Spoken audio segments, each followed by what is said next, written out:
الحمدللہ رب العالمین والصلاة والسلام علی محمد الامین۔ اعوذ باللہ من الشیطان الرجیم، بسم اللہ الرحمن الرحیم۔ خواتین و حضرات، ہم مشکوٰۃ المصابیح میں کتاب الصوم کا مطالعہ کر رہے ہیں۔ لیلۃ القدر کا باب زیر بحث ہے۔ ابو سعید خدری رضی اللہ عنہ کی ایک روایت ہم نے پچھلی نشست میں پڑھی، جس میں یہ بتایا گیا کہ رسول اللہ صلی اللہ علیہ وسلم نے صحابہ کو توجہ دلائی کہ مجھے یہ ایما کیا گیا ہے کہ لیلۃ القدر آخری 10 راتوں میں ہے۔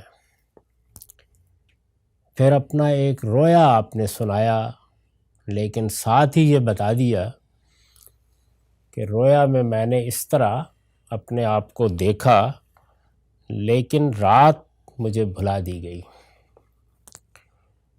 چنانچہ پھر یہ تاکید فرمائی کہ فَالْتَمِسُوهُ فِي الْعَشْرِ الْأَوَاخِرِ وَالْتَمِسُوهُ فِي كُلِّ وِتْرٍ،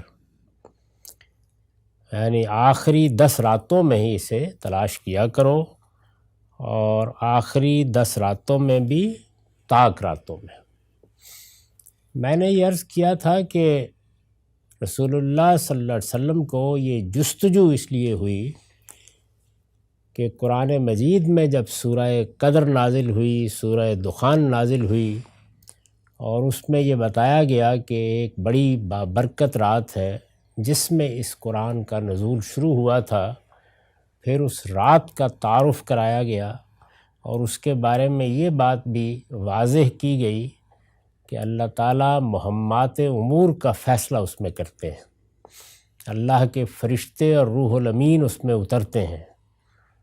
تو یہ اگر اطلاع اللہ تعالیٰ کی طرف سے دے دی جائے تو ایک بندہ مومن کا رد عمل کیا ہونا چاہیے؟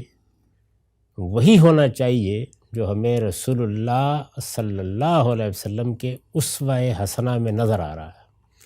یعنی اس بات کی جستجو کہ وہ رات کون سی ہو سکتی ہے، اگر میں اس رات کو پانے کی کوشش کروں تو اس میں مجھے کیا کرنا ہے، نماز کا اہتمام، اعتکاف کا اہتمام، اس طرح کی جتنی چیزیں ان روایتوں میں نظر آ رہی ہیں، وہ سب گویا ایک بندہ حق کا، ایک بندہ مومن کا رسپانس ہے، رد عمل ہے۔ اب اس میں یہ بات بھی بڑی فطری ہے کہ جب یہ بتایا گیا کہ ایک رات ہے 1000 مہینوں سے بہتر ہے، اس میں روح الامین اور فرشتے اترتے ہیں، تو آدمی کے ذہن میں یہ خیال پیدا ہو کہ اے کاش مجھ پر یہ واضح ہو جائے، مجھے معلوم ہو جائے۔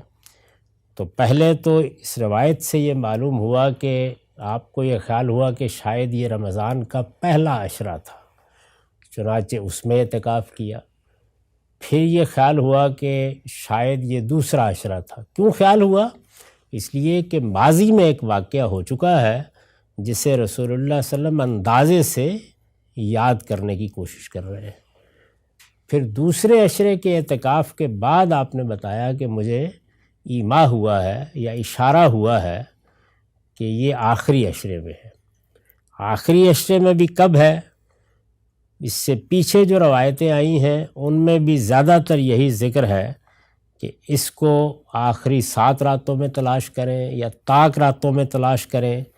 پھر بعض میں تفصیل بھی آئی کہ جب 9 راتیں رہ جائیں، جب 5 راتیں رہ جائیں یا 6 راتیں رہ جائیں، تو یہ سب چیزیں جتنی ہیں وہ اس سے پیچھے بیان ہو چکی ہیں۔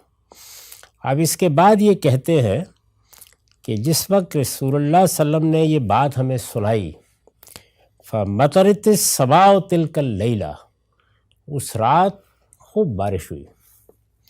وَكَانَ الْمَسْجِدُ عَلَىٰ عَرِيشٍ، رسول اللہ صلی اللہ علیہ وسلم کی مسجد اس وقت کیا تھی؟ یعنی کھجور کے تنے اور اسی کے پتوں سے پاٹی ہوئی۔ فوقف المسجد، چنانچہ وہ جگہ جگہ سے ٹپکنے لگ گئی۔ فبصرت عینایا رسول اللہ صلی اللہ علیہ وسلم وعلی جبہتہ اثر الماء والتین من سبیۃ 21۔